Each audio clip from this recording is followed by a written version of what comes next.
पहले आप आगे बढ़ें, आपने बहुत अच्छी बात की और जाहिर सी बात है नारायण राणे के बयान का समर्थन नहीं किया जा सकता। एक संवैधानिक पद पर बैठे व्यक्ति अगर दूसरे संवैधानिक पद पर बैठे व्यक्ति के लिए इस तरह का बयान देगा तो उसकी निंदा करनी ही चाहिए।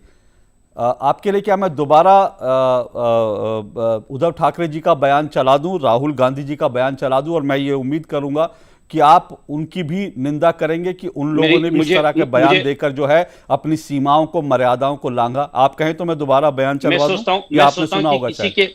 मैं किसी के बयान को सुनने की जरूरत नहीं है। इसमें मैं आपसे स्पष्ट कहना चाहता हूं कि इस देश में किसी भी प्रकार से हिंसात्मक बात कहने का अधिकार किसी को नहीं, क्योंकि देश में कानून है और कानून अपना काम करता है। नहीं सर, नाम लेकर भी तो आप कह सकते हैं ना। आप नाम लेकर, जैसे आपने कहा नारायण राणे की निंदा करते हैं, वैसे आप नाम लेकर यह भी कह सकते हैं मैं उद्धव ठाकरे के इस बयान की जिसमें उन्होंने योगी आदित्यनाथ को यह कहा था कि भोगी आदित्यनाथ है, इनको चप्पलों से, इन्हीं की चप्पल से मारना चाहता हूं। आप नाम लेकर कह दीजिए उद्धव ठाकरे के मैं बयान की निंदा करता हूं, मैं राहुल गांधी के उस बयान की निंदा करता हूं जिसमें वो कहते हैं प्रधानमंत्री को डंडे से मारना चाहिए। अगर आप कानून की बात करते हैं, न्याय की बात करते हैं, किसी की निंदा करते हैं, आपने नारायण राणे का नाम लिया लेकिन उद्धव ठाकरे का नाम लेने में डर क्यों? अशोक भाई, मैं आपको स्पष्ट कर दूं, आदरणीय उद्धव ठाकरे जी बहुत ही शालीन व्यक्तित्व के व्यक्ति हैं और वो कभी भी अनावश्यक शब्दों का उपयोग नहीं करते।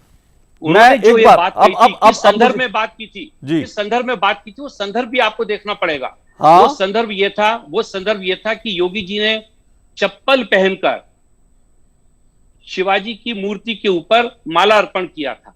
वो बात उन्होंने कही थी। आप मुझे बात ठीक था, मतलब उस संदर्भ में था तो ठीक था। अगर हम संदर्भों के आधार पर देखेंगे, अगर आप अशोक भाई एक बात बताइए, यदि आज किसी मंदिर में कोई व्यक्ति चप्पल पहन के चला जाए, चप्पल नहीं थी, खड़ाऊ थी। आप खड़ाऊ को समझते हैं? खड़ाऊ क्या होती है? खड़ाऊ नहीं थी, चप्पल खड़ाऊ थी सर, खड़ाऊ चप्पल नहीं थी। अशोक भाई, वो वीडियो मैंने देखा था सर, वीडियो आप दोबारा देख सकते हैं, वीडियो में आपको दोबारा दिखा सकता हूं। वो खड़ाऊ थी, चप्पल नहीं थी। जरूर दिखाइए, खड़ाऊ थी। लेकिन उन्होंने जो कहा था उसका संदर्भ कुछ और था। निश्चित रूप से राहुल जी ने जिन शब्दों का उपयोग किया, ऐसे कठोर शब्द संवैधानिक पद पे बैठे हुए किसी व्यक्ति के लिए नहीं होना चाहिए, चाहे हम उनसे सहमत हो या असहमत। तो राहुल जी के शब्दों पर क्या एफआईआर होनी चाहिए राहुल गांधी जी के खिलाफ, अगर वो देश के प्रधानमंत्री को डंडे से मारने की बात करते हैं?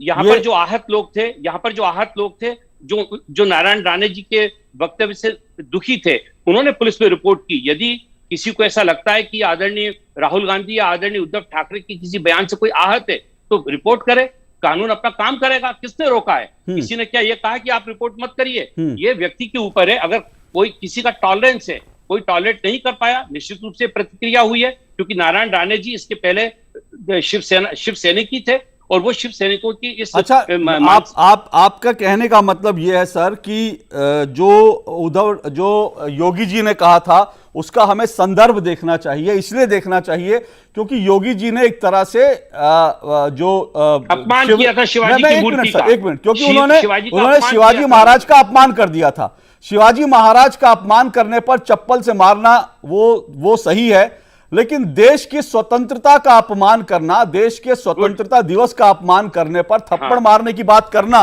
वो जो है संदर्भ में गलत हो जाता है। तो मतलब मैं ये मानूं कि देश का आप अपमान कर सकते हैं, देश के संविधान का अपमान कर सकते हैं। मैं अशोक भाई यही बात कहना चाहता हूं। 28 जून 2018 को आदरणीय नरेंद्र मोदी जी, जो भारत के प्रधानमंत्री हैं, कबीर जी की समाधि पर उत्तर प्रदेश पहुंचते हैं और वहां पर वो जो हमारे आराध्य हैं, गोरखनाथ जी हमारे आराध्य हैं, कबीर जी हमारे आराध्य हैं, गुरु नानक साहब, उनके संदर्भ में गलत बयानी करते हैं। सर अगर आप हाँ एग्जैक्टली मैं यही कह रहा हूं, अगर आप अपने आराध्य, नहीं ब्रिजमोहन जी सुनिए, आप नहीं ब्रिजमोहन जी अभी सुनिए, आप कानून व्यवस्था की जब बात कर रहे हैं, अपने आराध्य क्या अपमान होने पर अगर सब लोग इस तरह से सड़कों पर उतर करके गुंडागर्दी करने लगेंगे तो ये देश अफगानिस्तान बन जाएगा। सर मेरे आराध्य को लेकर के, मेरी आराध्य भारत माता है। सर सुनिए, मेरी आराध्य भारत माता है, मैं भारत माता का आराध्य, मैं उनका सेवक हूं, मैं अपने आप को भारत माता का सब कुछ मानता हूं। मैं मानता हूं भारत माता के सामने हर एक को नतमस्तक होना चाहिए। इसी भारत माता को लोग डायन कहते हैं, तो मैं जो डायन कहते हैं उसको मैं सड़क पर उतर के मारना शुरू कर दूं? आप मुझे एक बात बताइए, उद्धव ठाकरे साहब ने कहा क्या? उन्होंने पीछे अपने कार्यकर्ता से ये पूछा कि यह हीरक जयंती है या सर उद्धव ठाकरे छोड़ दीजिए ना सर, ना ना ना ना, उद्धव ठाकरे छोड़ दीजिए ना। उद्धव ठाकरे ने क्या कहा? नहीं बृजमोहन जी, मेरा उद्धव ठाकरे से कोई कंसर्न नहीं है।